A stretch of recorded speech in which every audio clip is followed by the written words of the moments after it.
তাহলে কোন ফুলে হাত দেবেন? বলছে কি কেন জোড়া ফুল? তো জোড়া ফুলের জন্ম তো পদ্ম ফুলই দিয়েছে অপশন হিসাবে, যেখানে আমাকে ভালো লাগবে না তো ওকে নেবে। মানে আপনার এখানে টুর্নামেন্ট হয়তো নাকি, হ্যাঁ খেলা টেলা হয়তো, কাউন্সিলের টিম থাকলে তাকে হারাতে পারে, যত ভালোই টিম করেন না কেন।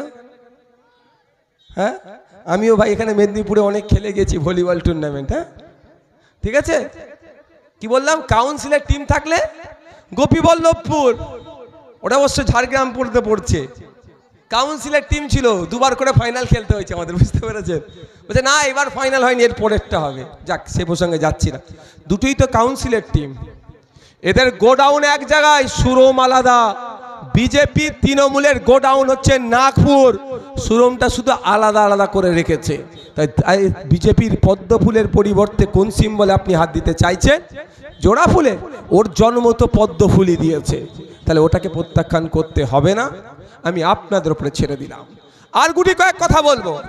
একদিকে পদ্ম ফুল আর জোড়া ফুল, যে নারী সুরক্ষা নিয়ে কথা বললেও দেখা যায় নারীদের অত্তরে অত্যাচারে সব থেকে বেশি যদি এগিয়ে থাকে বিজেপি পরিচালিত রাজ্যগুলো, উত্তরপ্রদেশ, রাজস্থান, এই ধরনের রাজ্যগুলো।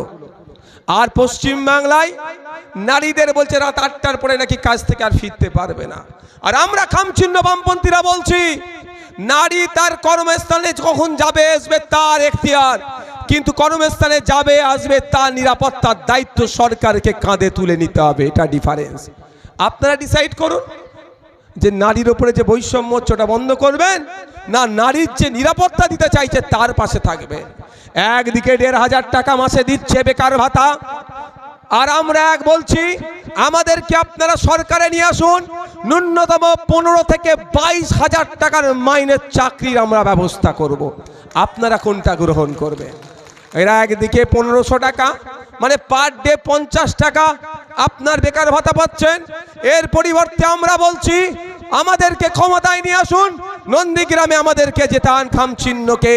মহিষা দলে আছে আপনার পাঁশকুড়া পূর্ব, পাঁশকুড়া পশ্চিম, নন্দকুমার, চণ্ডীপুর থেকে শুরু করে ভগবানপুর থেকে শুরু করে এই পূর্ব মেদিনীপুরের কথা বলছি।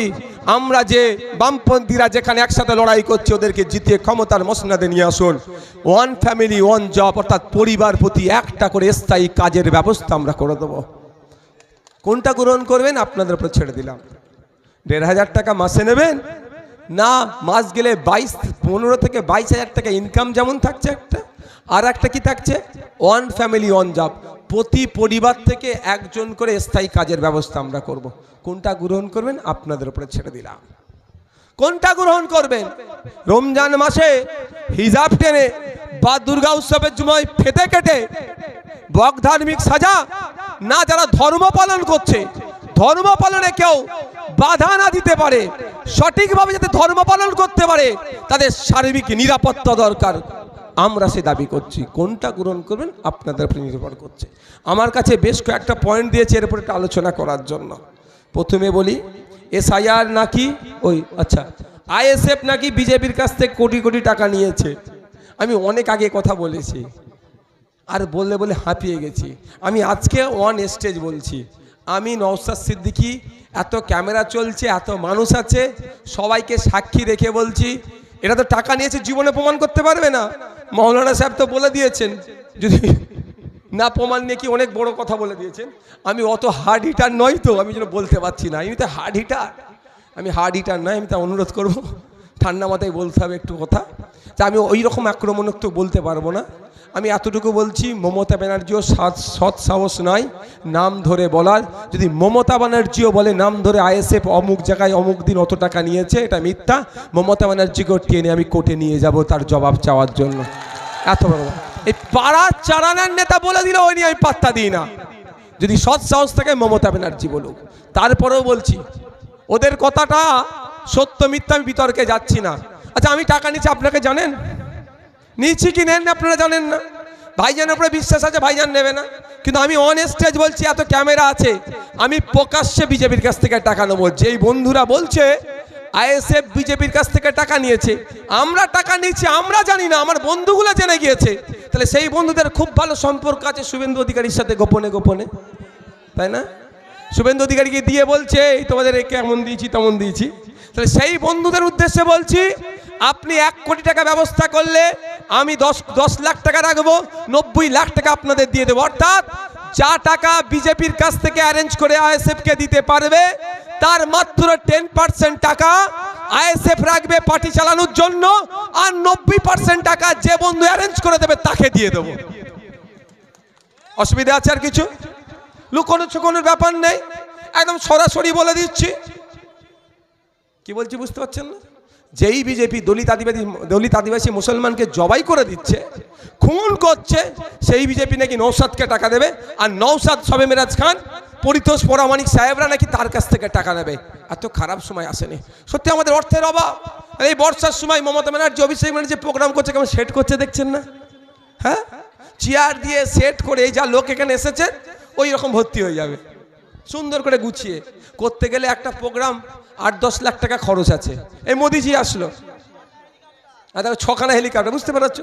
আর এদিকে আমি ভাঙা একটা সাইকেল পাচ্ছি না। কি বলছি বুঝতে পারছেন? ওই রকম সেট করে যদি টাকা থাকতো অন্তত ওই রকম একটা সেট বানিয়ে ফেলতে পারতাম। তাই আমরা চাইছি ভাই, বিজেপির কাছ থেকে যদি কেউ প্রকাশ্যে টাকা দিতে চায়, প্রকাশ্যে নেবো, তাকে 90% ফেরত দেবো, 10% আমরা রাখবো পার্টি চালানোর জন্য। তাহলে এই ম্যাটারটা ক্লোজ। আজকের পর থেকে যদি কেউ গল্প শোনায় যে শবে মেরাজ খান, নওশাদ ভাইজানেরা বিজেপির কাছ থেকে টাকা খেয়ে করছে, বলবে এই টাকা নিয়েছে কি নাই প্রমাণ নেই, কিন্তু ভাইজান এসে নন্দীগ্রামের বুক থেকে বলে গিয়েছে যদি কেউ অ্যারেঞ্জ করে দিতে পারে তার 90% টাকা দিয়ে দেবো। চ তুই 80% রাখবি, 10% আমাকে দিবি, তাড়াতাড়ি ব্যবস্থা কর, চ তোকে ভাইজানের কাছে নিয়ে যায়, টাকার ব্যবস্থা কর। তাহলে আজকের পর থেকে যদি এ কথা কেউ বলে, তাহলে একটাই কথা, ভাই তুই ব্যবস্থা কর। আর ভাইজান বলেছে আমি প্রকাশ্যে নেবো, স্টেজে নেবো, ওই গোপনে গোপনে আমি ভাই নিতে পারবো না, যাবে অন স্টেজ অন ক্যামেরা। তাহলে কেউ যদি বলে এই বিষয়টা উত্তর দিয়ে থাকে, বিষয়টা হয় সে আগিয়ে নিয়ে যাবে, না হলে ম্যাটার ক্লোজ।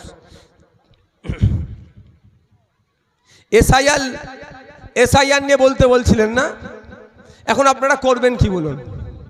95% মানে যত নাম কেটেছে তার মধ্যে 95% তৃণমূলকে, এই মুসলমান, ওই 95%-এর মধ্যে 90% তৃণমূলকে ভোট দিয়েছিল। বুকে হাত দিয়ে বলুন তো আপনারা বুকে হাত দিয়ে বলুন, যাদের নাম ডিলিট করেছে তাদের মধ্যে 90, মুসলমানদের মধ্যে 90% তৃণমূলকে ভোট দিয়েছিল। আজকে তৃণমূল এই নামটাকে তোলার জন্য কি ব্যবস্থা গ্রহণ করছে? হ্যাঁ, কি বলছে? কাগজ দিয়ে তুলে দেব। আমি অনুরোধ করছি, এতটুকুই অনুরোধ করছি, আর দ্বিতীয়বার চক্করে পড়বেন না। ট্রাইব্যুনালে অ্যাপ্লাই করতে বলেছে, আপনারা ট্রাইব্যুনালে আপলোড করুন, ডাক আসবে তখন আপনারা যাবেন। তারপরে যদি মনে হয় কোনো সময় আইনি সহায়তার প্রয়োজন আছে, আমি একথা জোর গলায় বলতে পারি, নন্দীগ্রামের মানুষ আমাকে খালি হাতে ফিরলাবে না বিধানসভায় শবে মেরাজ খানকে পাঠাবে, সেই শর্তে বলছি না আমি। যদি কোনো সময় আইনের প্রয়োজন হয়, শবে মেরাজ খান সাহেবরা আছেন, পরিতোষ পরামানিক সাহেবরা আছেন, কালুবাবুরা আছেন, আমরা আছি, আমরা আপনাদের জন্য আইনের বিশেষজ্ঞ দেবো আপনাদের এই সমস্যার সমাধানের জন্য, এটা কথা দিয়ে যাচ্ছে। এখন প্রশ্ন হচ্ছে এটা আজকে আসলো কেন? 12টা রাজ্যে এসআইআর হচ্ছে, 11টা রাজ্যে লজিক্যাল ডিসক্রিপেন্সি নাই, 11টা রাজ্যে আন্ডার অ্যাডজুডিকেশন নাই, 11টা রাজ্যে এইভাবে নাম ডিলিট হয়নি।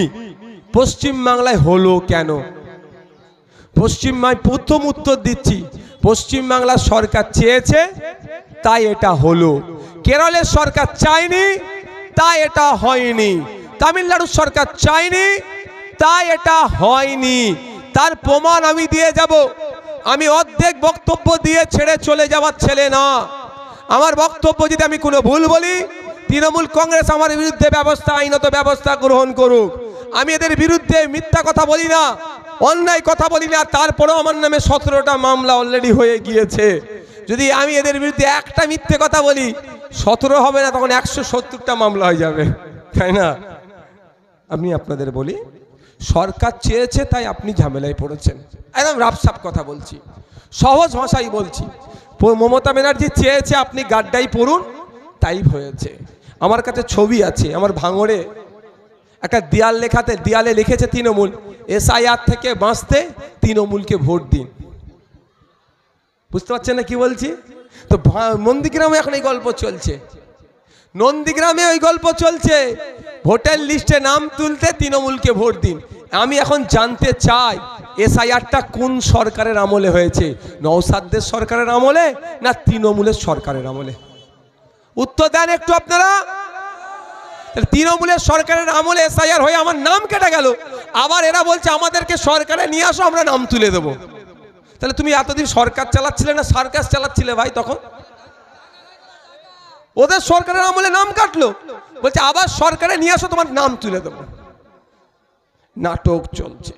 আমি আপনাদের বলি, 250 কোটি টাকা খরচ করেছে মমতা ব্যানার্জি এসআইআর করার জন্য। শুনে রাখুন, এই তথ্য দিয়ে কে বক্তব্য দেবে কি দেবে না বলতে পারছি না, আপনারা জেনে রাখুন।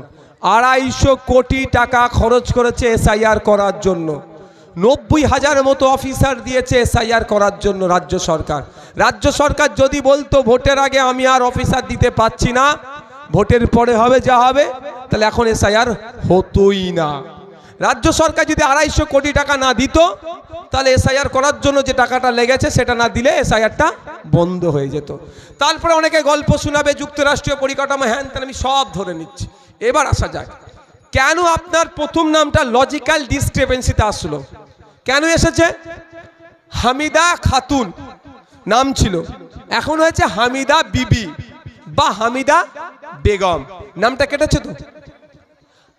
রফিক শেখ, কেউ SK শেখ লেখে, SEKH লেখে, SIKH লেখে, শেখ বানার লেখে তো।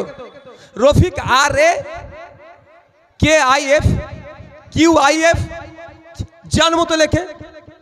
এই হচ্ছে সমস্যাতে তো আমরা লজিক্যাল ডিসক্রিপেন্সিতে এসেছি। একটা ফুল স্টপ ছেড়ে গিয়েছে, যেমন আমার MD নওশাদ সিদ্দিকী, MDর পর একটা ফুল স্টপ আছে। কোনো কাগজে যদি আমার না ফুল স্টপ থাকে, আমি লজিক্যাল ডিসক্রিপেন্সিতে এমনি গিয়েছিলাম, আপনারা জানেন, তাহলে গেল। এবার আমি বিধায়ক বলে হয়তো তারা তুলে দিয়েছে, জানে একে রেখে ডিস্টার্ব করলে হবে না, এর মাথা গরম করলে আরও ক্ষতি হয়ে যাবে, তুলে দিয়েছে হয়তো ভয়ে ভয়ে। কিন্তু সবাই তো নওশাদ নয়। কিন্তু কথা হচ্ছে এটা হলো কেন? কম্পিউটারকে আপলোড করতে দিয়েছে, কম্পিউটারকে আপলোড করতে দিয়েছে বলে এটা হয়েছে। প্রথম স্টেপটাই গন্ডগোল হয়েছে, নালে আন্ডার অ্যাডজুডিকেশন আসতো না, ডিলিটও হতো না। কি হয়েছে? 1000 কম্পিউটার অপারেটর চেয়েছিল ECI। ঠান্ডা মাথায় শুনুন, এটা আপনার নির্ভর করছে, আপনারা এখন আতঙ্কের মধ্যে আছেন ভাই, আপনারা এখন আতঙ্কের মধ্যে আছেন। তবে আজকেও বলছি, আতঙ্কে থাকলে সমস্যার সমাধান হবে না, আপনার ভোটার লিস্টের নামও উঠে যাবে না। দরজা বন্ধ করে কাঁদলে কিন্তু ভোটার লিস্টে আপনার নাম উঠবে না, আপনাকে লড়ে নিতে হবে। আমি দাদুর কবর দেখাতাম বলে অনেকের রাগ হয়েছে। এই নন্দীগ্রামের মায়েরা বাপেরা বলো, তোমার দাদুরা যে কবরে শুয়ে আছে ওই কবরের দলিল আছে কি না নাই আগে বলো, এ জোরে বলো। এই পিছনে যারা আছেন দলিল আছে না নাই, না পরের জায়গা দখল করে অবৈধভাবে শুয়ে আছে? দলিল আছে তো। ওই দলিলটাই কিন্তু ওই দাদুর কবরটাই আপনাকে আগামী দিনে ভোটার লিস্টে নাম বাঁচাবে, ভারতীয়তার প্রমাণ হবে। আমি দাদুর কবর দেখাতাম বলে অনেকের রাগ হতো, এটাও বলে দিচ্ছি, দাদুর কবরই আপনাদের কাজে লাগবে, মিলিয়ে নেবেন, আগামী দিন আসছে। যাক, এত কিছু হতো না। 1000 কম্পিউটার অপারেটর চেয়েছিল, যে কম্পিউটার অপারেটরগুলো এই নামগুলো আপলোড করবে, যে নাম গণনায় ফর্ম ফিল আপ করলেন আপলোড করবেন, মমতা ব্যানার্জি দিলেন না। 1000 কম্পিউটার অপারেটরের জন্য কত টাকা খরচ হতো জানেন? মাস গেলে যদি এদের কন্ট্রাকচুয়াল 4 মাসের জন্য যদি রাখতো, 4 মাসে কাজ হয়ে যেত। 1 মাসে 1 কোটি টাকা খরচ, 1000 ইন্টু 10,000 মারুন 1 কোটি, 4 মাসে 4 কোটি। 4 মাসে 4 কোটি টাকা খরচ করলে এই যে নন্দীগ্রামের 95% মুসলমান, 5% নন মুসলিম মানুষরা চিন্তায় আছে, একটা মানুষকে চিন্তায় থাকতে হতো না। 27 লক্ষ নাম যে অন্যায়ভাবে আমি মনে করি ডিলিট করেছে, 7টা নামও অন্যায়ভাবে ডিলিট করার সাহস পেত না। অর্থাৎ আন্ডার অ্যাডজুডিকেশন হতো না, খসড়া লিস্টে সবার নাম বেরিয়ে পড়তো, তো ফাইনাল লিস্টেও বেরোতো। কিন্তু হলোটা কেন? 1000 কম্পিউটার অপারেটর দিল না, 4 কোটি টাকা খরচ করলো না। কিন্তু এটা করার জন্য 250 কোটি টাকা খরচ করলো 90,000 অফিসার দিল, তাতে কোনো সমস্যা নেই। মাত্র 1,000 দিলে অফিস কম্পিউটার অপারেটর, 4 কোটি টাকা দিলে এই কাজটা হতো না। তাহলে কি হলো, এখন কি সমস্যা হচ্ছে, কম্পিউটারে প্রোগ্রামিং সেট করে দিয়েছে এআই কে, কি মিসম্যাচ হলেই আন্ডার এই কি লজিক্যাল ডিসক্রিপেন্সি নামের মিসম্যাচ হলেই তুমি সাইড করো কাগজটাকে। এবার কেমন ভাবে সাইজ করেছে, আপনার নাম মোল্লা মোহাম্মদ আব্দুল করিম, কাগজটা আমাদের 14টা কাগজ 14 রকম অবস্থা হয়ে পড়ে আছে।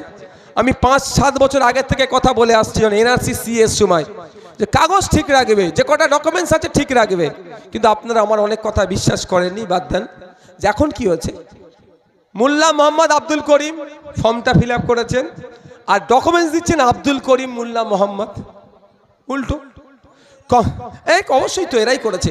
কম্পিউটারে যখন দিয়েছেন, কম্পিউটার বলছে দুটো নাম তো ম্যাচ করছে না, চলো ওর নামে নোটিশ জারি করে দাও। কম্পিউটার, ওর জায়গায় যদি কম্পিউটার অপারেটর থাকতো, সে ভালো করে জানে মোল্লা মোহাম্মদ আব্দুল করিম আর আব্দুল করিম মোল্লা মোহাম্মদ একই ব্যক্তি, তাই না? হামিদা বেগম আর হামিদা খাতুন একই মহিলা, বিয়ের আগে বেগম খাতুন, বিয়ের পরে বিবি বা বেগম হয়েছে, সুতরাং এটা অবৈধ নয়, এটা পাস। কিন্তু কম্পিউটার তো ওই রকম নয়, যা প্রোগ্রামিং আপনি সেট করবেন সেটাই আপনাকে নেবে।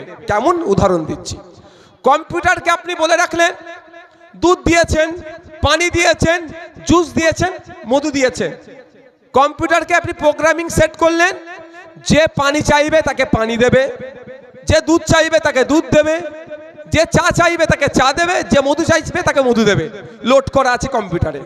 এখন পানি চাইতে চাইতে পানি শেষ, একটা মানুষ মারা যাচ্ছে, পানি পানি পানি করে চিৎকার করছে, কম্পিউটার কিন্তু পানির পরিবর্তে দুধ তার মুখে ধরবে না, কারণ ওকে প্রোগ্রামিং করে দেওয়া আছে, পানি চাইলে পানি, দুধ চাইলে দুধ, মধু চাইলে মধু, জুস চাইলে জুস। বুঝেন, বোঝার চেষ্টা করুন। কিন্তু মানুষ যদি ওটা থাকতো, 4টে বোতল নিয়ে পানি চাইলে পানি বলে দেওয়া আছে, সব শুনতো, কিন্তু মানুষ দেখছে চোখের সামনে একটা মানুষ মারা যাচ্ছে, পানি পানি করছে, পানি নেই, অন্তত দুধটা মুখে ধরতো না ভাই? এই উত্তর দেন একটু, আমার কথা কি বুঝতে পাচ্ছেন না? সাড়া দিচ্ছেন না কেন? একটু হাতটা তুলে সাড়া দেন তো ভাইরা, বুঝতে পাচ্ছেন তো? নাহলে আমি শেষ করে দেবো ভাই। কে চোর কে ডাকাত বলা আমার আর বলতে লাগবে না, সব আপনারা জানেন। কে চোর কে ডাকাত বলতে লাগে, যখন যাবে নেতারা চোর বলে আপনি আপনার বন্ধুকে বলবেন, ও দেখবেন রাগ করবে আপনাকে। আপনি আপনার বন্ধুকে বলবেন এই চোর দাঁড়া, ও বলবে আমাকে চোর বললি কেন? বুঝে যান, এরা চুরি করতে করতে লোকের টয়লেটও চুরি করে ফেলছে এরা। তাহলে কম্পিউটার আর মানুষের মধ্যে একটা তফাৎ। কম্পিউটারের প্রোগ্রামিং যখন করে দেওয়া হয়েছে, পানি চাইলে পানি, দুধ চাইলে দুধ, মধু চাইলে মধু, আর বাকি যেটা, তাহলে মারা গেলেও একে পানির পরিবর্তে পানি শেষ হয়ে গেছে, দুধ দিয়ে এটা করবে না, তো এআই দিয়ে করেছে। আর আমাদের তো 1000টা নামের বানান ভুল, সিদ্দিক বানান ভুল, সৈয়দ বানান ভুল, মোল্লা MOLLH MOLLA। আপনাদের টাইটেল কি বেশি এখানে বলুন? ওই শেখ, SK শেখ লেখে, SIKH লেখে, SEKH লেখে, যে যার মতো লেখে, নামের বানান ভুল হচ্ছে, লজিক্যাল ডিসক্রিপেন্সি। তাহলে লজিক্যাল ডিসক্রিপেন্সি হতো না যদি মমতা ব্যানার্জি 1000 কম্পিউটার অপারেটর দিত। তাহলে কম্পিউটার অপারেটররা কি করতো, SK শেখ, SIKH শেখ, দুটোই এক, ওরা এটাকে পাস করে দিত। তাহলে খসড়া লিস্টে আপনার নাম উঠে যেত, লজিক্যাল ডিসক্রিপেন্সিতে নাম আপনার আসতো না। যেই লজিক্যাল ডিসক্রিপেন্সিতে নাম ঢুকলো, এবার বিজয় শুভেন্দু অধিকারী রাস্তা পেয়ে গেল। ও তো লোভে তাকিয়ে আছে, ও তো রেডি আছে, কখন মুসলমানদেরকে সমস্যায় ফেলবো, কখন মুসলমানদেরকে বিপদে ফেলবো, ওরা তো তাকিয়ে আছে শুভেন্দু অধিকারীরা। বলে এই আমি ফুলটাজ বল পেয়ে গেছি, মারবো স্টেডিয়ামের বাইরে। পেরেছে, ফুলটাজ বল মমতা ব্যানার্জি দিল, স্টেডিয়ামের বাইরে পার করে দিল। 95, যা 100% নাম বাদ গেছে, তার মধ্যে 95% মুসলমান হয়ে গেল। তাহলে দুই ফুল মিলে আমাদেরকে কি করলো, এপ্রিল ফুল বানিয়ে দিল। বুঝে আসছে? যে এসআইআর নিয়ে যে জায়গায় আপনারা দাঁড়িয়ে, এবার সমাধানের কথাটা তো বলেছি, আর একবার বলবো, এসআইআর নিয়ে যে জায়গায় দাঁড়িয়ে আছেন আপনার আতঙ্কে, আমি আপনাদের বলবো এর জন্য সব থেকে বেশি যে দায়ী সেটা হচ্ছে জোড়া ফুলের চেয়ারপারসন মমতা ব্যানার্জি, তার সাথে সাথে পদ্মফুলের শুভেন্দু অধিকারী দুজন মিলে প্ল্যান করে পশ্চিমবাংলার মানুষকে আর মুসলমান সম্প্রদায়কে বেশি করে হয়রানি করার টেন্ডার নিয়েছে। তাই সময় এসেছে নন্দীগ্রামের হিন্দু মুসলমান নির্বিশেষে এই দুই ফুলকে, ওই ভাই যেটা বললো যে খামে ভুড়ে বিসর্জন দাও। তবে একটা কথা বলে শেষ করছি, তারপরে আমি টাইমও নেই, আমাকে তৃতীয় প্রোগ্রামে যেতে হবে। অনুরোধ এটাই, এই যে ফুলটা দেখতে পাচ্ছেন, দেখতে ভালো লাগছে তো এই ফুলগুলো? কত সুন্দর লাগছে না? এটা কতদিন ঘরে রাখা যাবে? কেন? তারপরে শুকোতে পারে, নালে পচতে পারে। সব শুকোয় না কিন্তু, শুকোতে পারে বা পচতে পারে। তাহলে কি নির্দিষ্ট সময় যদি সার গাদায় না ফেলে দিই কি হবে?